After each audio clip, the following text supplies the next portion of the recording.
Harold Baines and Lee Smith elected to the Hall of Fame. Las Vegas, the Today's Game Committee of the Baseball Hall of Fame, which used to be known as the Veterans Committee, met here at the winter meetings today and voted on the 10 candidates for this year's induction class. The results: Harold Baines and Lee Smith have been elected. They're Cooperstown-bound. Candidates need a 12 of 16 possible votes from the Today's Game Committee. Smith reportedly got 16 out of 16. Baines received 12 out of 16.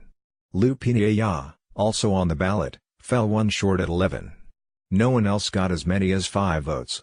Baines played for 22 seasons, amassed 2,866 hits and made the All-Star game 6 times. He was a fantastically consistent hitter, posting an OPS plus of 108 or greater every single season between the ages of 22 and 40. He was also a durable player, not missing a whole heck of a lot of time to either injury or ineffectiveness until his late 30s.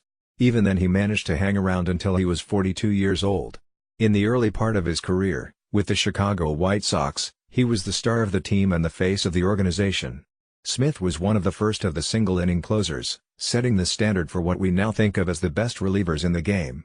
He was big and intimidating. He threw hard. And when it was all said and done, he held the all-time record for saves with 478 upon his 1998 retirement. He's now third behind Mariano Rivera and Trevor Hoffman in that category. He led the league in saves 4 times and led the league in games finished 3 times. He had 6 seasons in which he averaged more than 10 strikeouts per 9 innings, which was a much greater feat in his day than it is today. Baines and Smith certainly have had their supporters over the years, but it's not unfair to say that their election is at least something of a surprise. For all of the pros in Baines' column as listed above, it has to be said that Baines will be one of the weaker inductees in some time.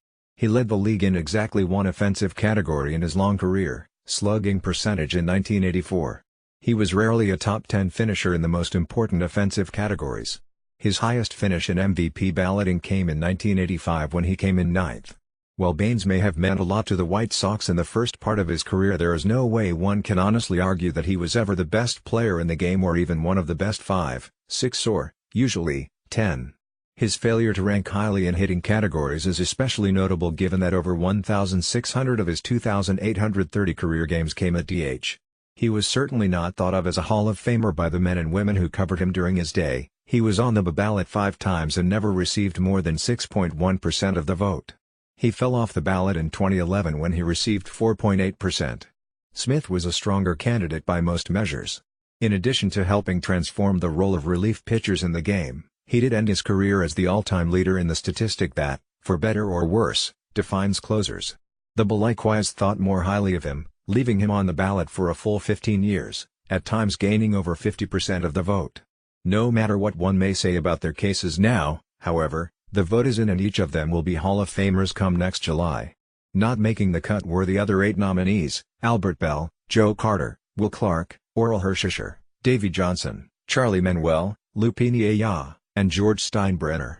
The Today's Game Committee consisted of 16 voters: Roberto Alomar, Bert Blyleven, Pat Gillick, Tony La Russa, Greg Maddux, Joe Morgan, John Schuer-Hals, Ozzie Smith, Joe Torre, Ella Vila, Paul Beeston, Andy MacPhail, Jerry Reinsdorf, and media members Steve Hurt, Tim Kirkjian, and Claire Smith.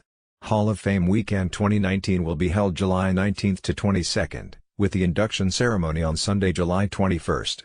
Inductees voted in by the Baseball Writers Association of America will be revealed on January 22, 2019. That the Marlins, Mets, and Yankees have had discussions about a 3-team trade in which Marlins catcher would go to the Mets. It's not known which other players were discussed in the deal, but Rosenthal notes that the Mets wouldn't be willing to part with if they are only getting Real Muto in return. Real Muto, 27, was the best defensive catcher in baseball in 2018, batting .277/.340/.484 with 21 home runs and 74 RBI in 531 plate appearances.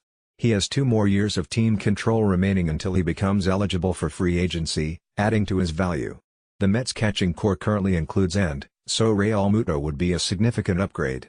Such a trade would be the club's second big splash of the offseason, as the Mets finalized a trade to acquire second baseman Robinson Cano and closer Edwin Diaz from the Mariners earlier this month.